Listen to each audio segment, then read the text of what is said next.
प्रिय बहनों एवं भाइयों, आप सभी को मेरा हृदयपूर्ण प्रणाम। हम पढ़ रहे हैं पुस्तक व्यक्तित्व का प्रकटन, रिवीलिंग पर्सनैलिटी।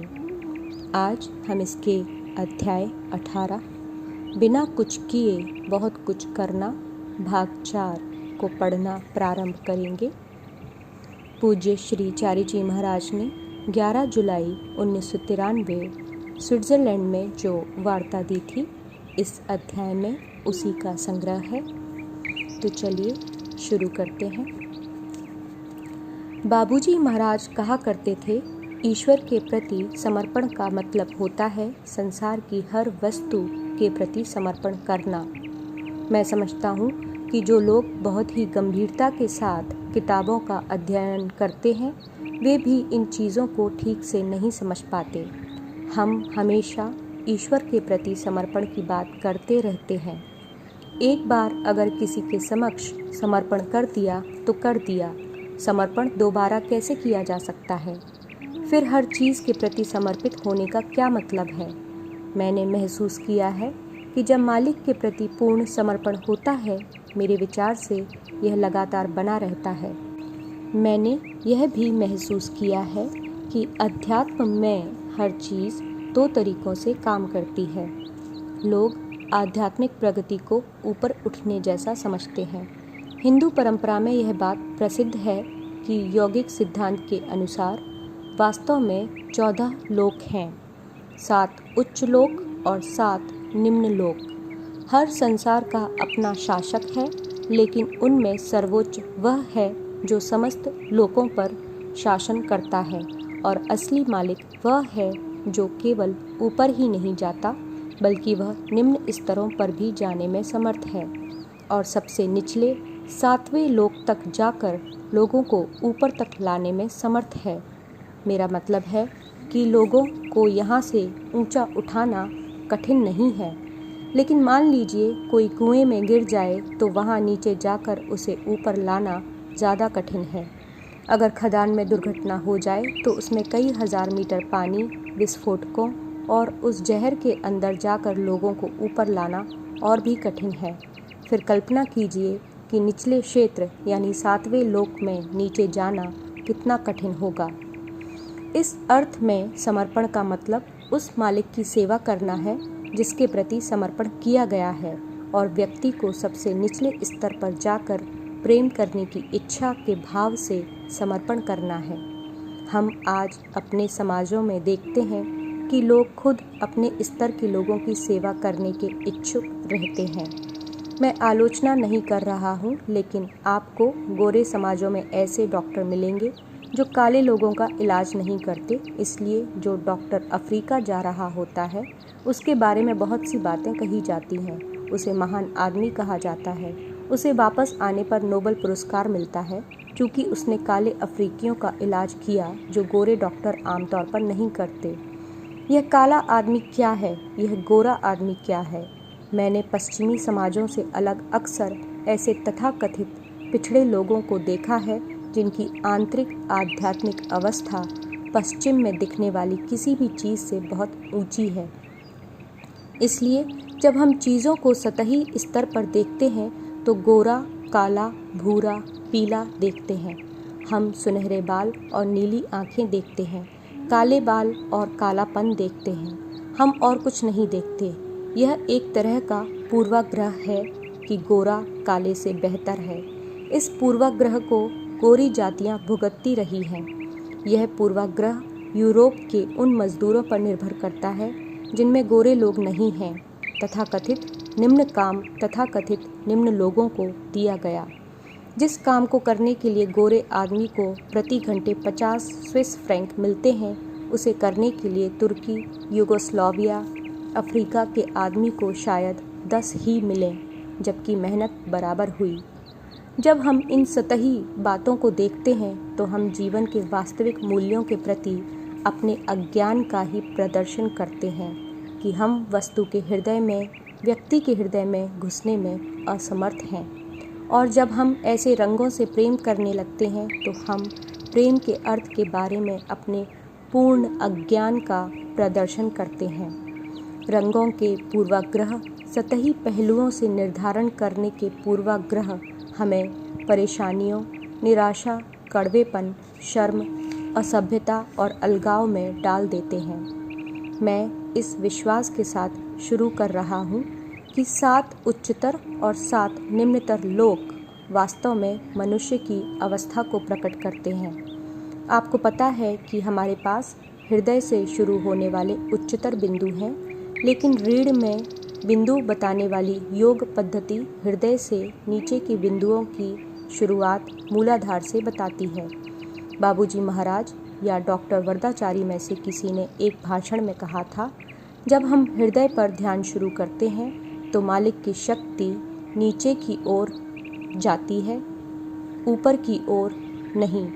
यह इस तरह जाता है। यही समर्पण है। अब कोई कुरूपता या गंदगी नहीं रह जाती। बाहरी तौर पर जितना अधिक सौंदर्य आपको मिलता है, शायद अंदर आपको उतनी अधिक गंदगी मिलेगी। यह दोनों साथ साथ रहती हैं। सफ़ेद त्वचा काले दिल के साथ, ऊपरी सुंदर आचार व्यवहार के साथ आंतरिक व्यवहार में कुरूपता, सतही बुद्धिमत्ता के साथ आंतरिक रूप से पूर्ण अज्ञानता कि जीवन क्या है, जीवन के मूल्य क्या हैं। आज दुनिया में बहुत सारे मनोचिकित्सक हैं। यह आश्चर्यजनक है कि मनोचिकित्सा में इस बात पर जोर दिया जाता है कि हर मनोचिकित्सक को प्रायः अपनी जांच करवानी चाहिए। यह कहना तो उसी तरह की बात है जैसे कपड़ा धोने से पहले उस साबुन को धोया जाए जिससे कपड़े धोए जाते हैं। यह कैसी सफाई है? यह आंतरिक मानसिक सफाई क्या है? यह डॉक्टर कैसा है जो दूसरों को ठीक कर सकता है, खुद को नहीं। समर्पण का वास्तविक अर्थ है अपने हृदय में स्थित परमात्मा के प्रति समर्पण। निसंदेह इसका अर्थ ब्रह्मांड की हर चीज़ के प्रति समर्पण भी है, क्योंकि ब्रह्मांड स्वयं के प्रतिबिंब के सिवा कुछ भी नहीं है। इसीलिए हम सारे ब्रह्मांड को अलग अलग तरह से देखते हैं। स्पष्ट रूप से भौतिक ब्रह्मांड एक है और हम सबको एक जैसा ही देखना चाहिए। फिर भी हम एक जैसा नहीं देखते। 10 लोगों को एक आदमी के चारों तरफ खड़ा कर दीजिए और वे सभी 10 तरह के आदमी को देखते हैं, एक आदमी को नहीं। स्पष्ट है कि आपको उस आदमी में जो दिखता है उसे देखकर आप कहते हैं कि वह आदमी ऐसा है। उसकी जगह यह कहना सही होगा, मैं खुद को उस आदमी में देख रहा हूँ। दूसरा आदमी कहता है, हाँ मैं भी उस आदमी में खुद को देख रहा हूँ। उस आदमी में हम जो देखते हैं वह आदमी वैसा नहीं है, बल्कि उसमें हम खुद अपना प्रतिबिंब देखते हैं और इसी से लोगों का मूल्यांकन करते हैं। कोई कहता है वह निर्दयी है क्योंकि खुद उस व्यक्ति की निर्दयता चमक रही है और प्रतिबिंबित हो रही है। दूसरा आदमी जो कहता है वह दयालु है, उसे अपनी दयालुता प्रतिबिंबित होती हुई दिखती है। बाबूजी कहा करते थे, मैं कुछ नहीं देखता क्योंकि देखने के लिए कुछ है ही नहीं। जैसे आप पियानो का कीबोर्ड देखें तो आपको सभी जगहों पर एक जैसा ही मिलेगा। संगीत में अंतर हो सकता है, इसलिए हम सभी पियानो के कीबोर्ड की तरह हैं जिसमें सभी प्रकार के संस्कार छिपे हुए हैं, क्योंकि हमने असंख्य अस्तित्वों में जीवन बिताया है। मुझे नहीं लगता कि हम में से कोई भी किसी संस्कार से रहित है। बात केवल इतनी है कि कौन सी की दबाई जा रही है जिससे संगीत अलग लग रहा है। हम इस संगीत की तारीफ करते हैं। मैं पियानो पर बजाए जाने वाले संगीत की बात नहीं कर रहा हूँ, मैं जीवन के संगीत की बात कर रहा हूँ। कोई दर्द, परेशानी और निराशा का संगीत है और दूसरा आनंद का संगीत है। इसलिए हमें संपूर्णता में जीवन का मूल्यांकन करना है, केवल अच्छाई या बुराई की कुछ घटनाओं से नहीं। अब समस्या यह है कि जब हम सभी के संस्कार एक समान हैं तो फिर अलग क्यों दिखते हैं? क्योंकि मैं अपना कीबोर्ड आपसे अलग तरीके से दबा रहा हूँ। यह कैसे संभव है?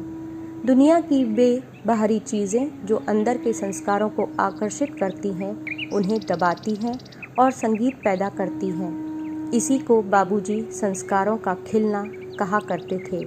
उपयुक्त हालात पैदा करते ही ये खिल जाते हैं। मैंने कुछ दिनों पहले इसके बारे में आप लोगों को बताया भी था। हम में भिन्नता इसलिए नहीं है कि हम में वाकई अंतर है, बल्कि इस वजह से है कि हम सभी एक ही समय पर एक ही चीज़ के प्रति जो प्रतिक्रिया करते हैं, उस प्रतिक्रिया में अंतर है। इसीलिए दो मनुष्यों में अंतर दिखता है। आध्यात्मिकता कहती है हम भिन्न नहीं हैं। दो मनुष्य अलग अलग नहीं हो सकते। अब होता क्या है, हम वास्तव में भिन्न होना कब शुरू होते हैं? जब सफाई की प्रक्रिया शुरू होती है तो संस्कारों का आवरण हटना शुरू होता है। उसी तरह जैसे पियानो की कीबोर्ड की कीज एक एक करके हटा दी जाएं, अब असली अंतर दिखना शुरू होता है। पहले तो अंतर प्रतिक्रिया में दिख रहा था, अब अस्तित्व में भी दिखने लगता है। इस तरह शुरू होकर यह अंतर गुब्बारे की तरह फूलता है, लेकिन इसमें सुंदरता यह है कि प्रक्रिया पूरी होने पर हम सभी फिर से एक हो जाते हैं। अब कोई अंतर नहीं रह जाता, सभी फिर से समान हो जाते हैं, लेकिन इस बार वास्तविक रूप में समान होते हैं। बोझ से लदे हुए नहीं, संस्कारों के रूप में नहीं, बल्कि इस तरह कि हम में कुछ नहीं है, इसलिए हम सभी दिव्य हैं और समस्त दिव्यता एक है। कोई अंतर नहीं रह जाता। अगर हम अभी भी शरीर में रहते हैं तो अंतर सतही रह जाते हैं, जो कि रूप, ढांचे, बालों के अंतर हैं। बुद्धिमान आदमी इनको अनदेखा करता है। वह कहता है इन चीज़ों से क्या फ़र्क पड़ता है। डंडी के एक छोर से लेकर आड़े तिरछे रास्ते से होकर इन 14 लोकों के पार ले जाने के लिए मालिक को तैयार रहना होता है। कुएं में जाकर आदमी को उठाना, फिर उसे लाकर ज़मीन पर खड़ा करना, फिर से अंदर जाना और एक आदमी को उठाकर ज़मीन पर लाकर उसी तरह खड़ा करना। इन्हीं अर्थों में हमें अपने संस्कारों के समक्ष समर्पण करना पड़ता है। समर्पण इसी अर्थ में है कि हम स्वीकार करें कि हमारे संस्कार हैं। यह कहने का कोई मतलब नहीं है मैं अच्छा आदमी हूँ या मैं अच्छी महिला हूँ। मैंने अपने जीवन में कभी कोई बुरा काम नहीं किया। मैं यहाँ रोज़ बेवकूफ़ी भरी बात सुन रहा हूँ। अगर ईश्वर इतना अद्भुत है तो इस संसार में इतनी निर्दयता क्यों है? यहाँ इतनी तकलीफ़ें, बीमारियाँ और दुख क्यों हैं? स्पष्ट है कि इन्हें होना ही है। ईश्वर इसकी रचना नहीं करता, रचना तो हम करते हैं और दुर्भाग्यवश हम और अधिक रचना करते जा रहे हैं। हम अंदर छिपे संस्कारों के लक्षणों को खत्म करने के लिए सतही चीज़ों का प्रयोग करते हैं। यह गीली दीवार की तरह है। सीमेंट गल रहा है और प्लास्टर गिर रहा है। आप फिर से प्लास्टर कर देंगे बिना यह जांच किए कि अंदर सीलन की वजह से कितनी खराबी आई है, लेकिन अंदर वही रहता है जो वह है। हमें समझ लेने की ज़रूरत है कि वास्तविक रूपांतरण शव को वस्त्र पहनाने से नहीं हो सकता। यहाँ पश्चिम में यह परंपरा है कि जब आदमी मरता है और उसे दफन होने के लिए 2-3 दिन इंतज़ार करना पड़ता है। दफन करने वाले दिन लोग उसकी दाढ़ी बनाते हैं, बाल ठीक करते हैं, गालों पर लाली लगाकर उसे प्रस्तुत करने योग्य बनाते हैं। शव को भी प्रस्तुत करने लायक बनाया जाता है। इसलिए हम तो केवल दीवार रंग रहे हैं, झाड़ियों की छटाई कर रहे हैं, अपनी छतों पर तांबे की शीट लगा रहे हैं, मेज़ों पर बेहतरीन चाइना लगा रहे हैं। हम जितना अधिक प्रयास अपनी बाहरी चीज़ों को सुंदर बनाने के लिए करते हैं, उतना ही अधिक ये प्रयास हमारी अपनी आंतरिक सुंदरता की ज़रूरत को प्रतिबिंबित करते हैं। हम जो उत्पन्न करते हैं उससे यह देख सकते हैं कि वास्तव में अंदर किस चीज़ की ज़रूरत है। मेरा मत है कि किसी कलाकार की कृति का भी, यानी पेंटिंग, स्केच, हम उसकी आंतरिक अवस्था का मूल्यांकन करने के लिए प्रयोग कर सकते हैं।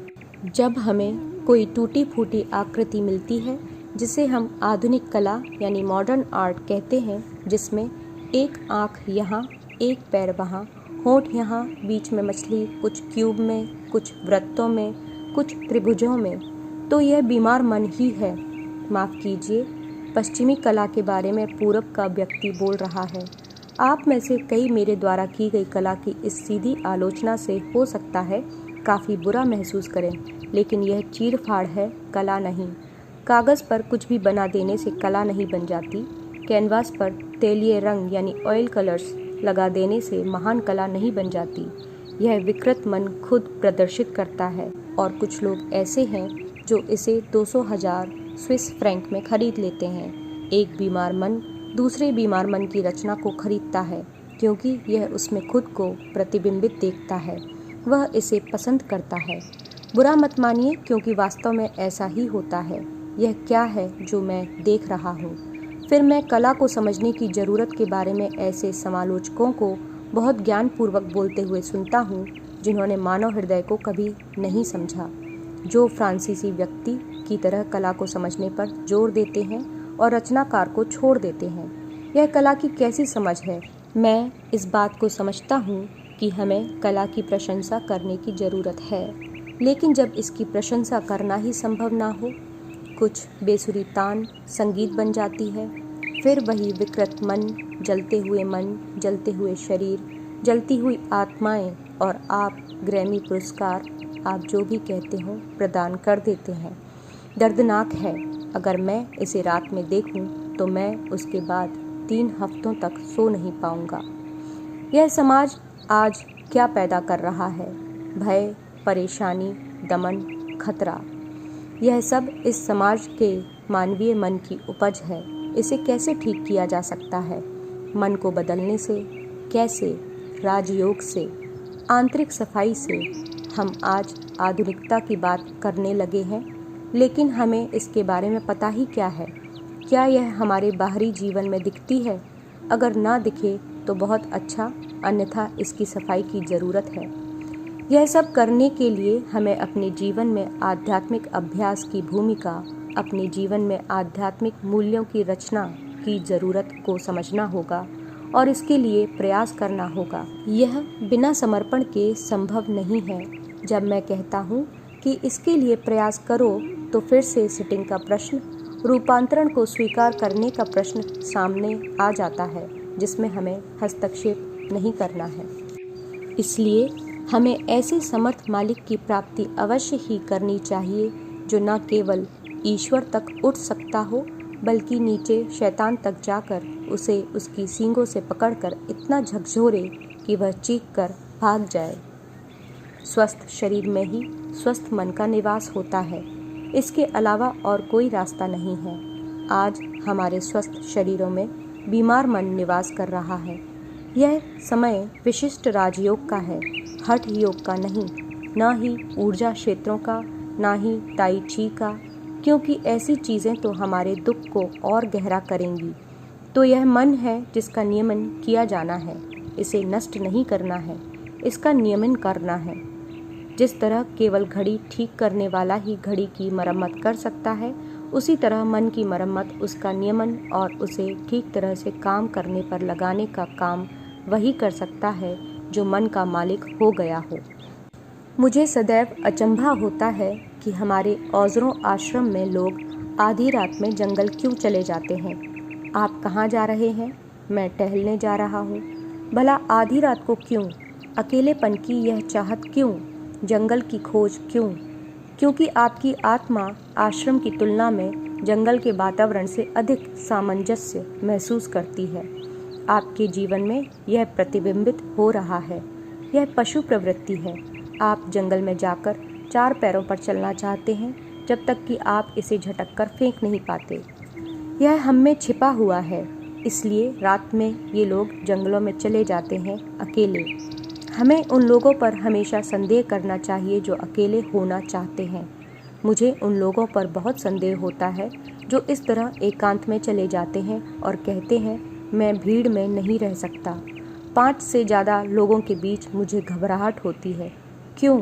आप 5 से ज़्यादा लोगों के होने पर क्यों घबराते हैं? 5 से ज़्यादा लोगों के साथ होने में क्या गलत है? 6ठा आदमी कैसे बुरा है? 7वां और भी बुरा है? 8वां और भी बुरा है? कैसे?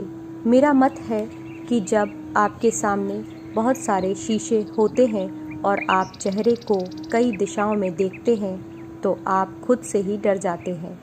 आपके अंदर से बहुत सारे लोग प्रतिबिंबित होते हैं, इसलिए आप ऐसी कोशिश करते हैं। मैं इसके बारे में विश्वस्त हूँ। अकेले रहने की इच्छा रखना अस्वाभाविक है। ध्यान करना है, हाँ, अपने कमरे में बैठें और ध्यान करें, परंतु अकेले रहना, सबसे अलग जंगल में चले जाना, भूत, भेड़िए, जंगली कुत्ते, सांप का कोई डर नहीं, इनसे तो डरना स्वाभाविक है, क्योंकि आप में उनसे भी बदतर चीज़ें हैं जिनसे जंगली कुत्ते और भेड़िए डर जाएंगे। इसलिए कृपया इंसानी भाईचारा विकसित करने का प्रयास कीजिए। इसका अर्थ काल्पनिक भाईचारे से नहीं है, जहाँ सब विभिन्न जंगलों में एकांत में रहते हैं। ऐसा नहीं हो सकता। भाईचारे का अर्थ है घुल मिल जाने की क्षमता, साथ में बैठना, बातचीत करना, साथ खाना, आपस में प्रेम और एक दूसरे पर भरोसा करने की आदत विकसित करना, जिससे आप खुद को एक नए ढंग से प्रतिबिंबित होते हुए देख सकें। फिर हर चीज़ आपको सुंदर लगेगी। गोरा, काला, भूरा, सांवला, पीला, सभी रंग सुंदर हैं। कौन सा रंग सुंदर नहीं है? क्या आप पीले, काले या नीले कपड़े नहीं पहनते? आखिर समाधान कहाँ है? आप अंदर तरोताज़ा हैं और बाहर हर चीज़ ताजगीपूर्ण है। अंदर साफ कीजिए, बाहर की हर चीज़ साफ हो जाएगी। अंदर सुंदर बनाइए, बाहर हर चीज़ सुंदर है। जब तक आप इसमें समर्थ नहीं हो जाते, आप वास्तव में अभ्यासी नहीं हैं। यदि 15 साल के अभ्यास के बाद भी मुझे यहाँ कुछ ऐसे लोग मिले जो लोगों से डरते हैं और 17 मील दूर जंगल में ऐसे होटल में अकेला कमरा लेना चाहते हैं जहाँ किसी और ने कमरा ना लिया हो, मेरे लिए तो यह प्रेतों जैसा अस्तित्व है। यह वास्तविक अस्तित्व नहीं है। ऐसे लोग वास्तव में जीवित नहीं हैं। मेरे हिसाब से वे मृत हैं। उनके संस्कार उनसे गतिविधि करा रहे हैं। इसलिए जब भी आप अकेले हैं या अकेले रहना चाहते हैं, भविष्य में अकेले ना रहें। अपने भाई के पास जाइए, बहन के पास जाइए, अपने माता पिता के पास जाइए। हाँ, लेकिन मैं अपने माता पिता के साथ नहीं रह सकता। क्यों नहीं? मुझे पूरब में ऐसी स्थिति नहीं मिलती है कि हर लड़की को अपने माता पिता और हर लड़के को अपने माता पिता से समस्याएं हैं। इस अध्याय को हम यहाँ विराम दे रहे हैं। इसे हम इसके अगले भाग में पूरा करेंगे। तब तक के लिए आप सबका हृदयपूर्वक धन्यवाद एवं आभार।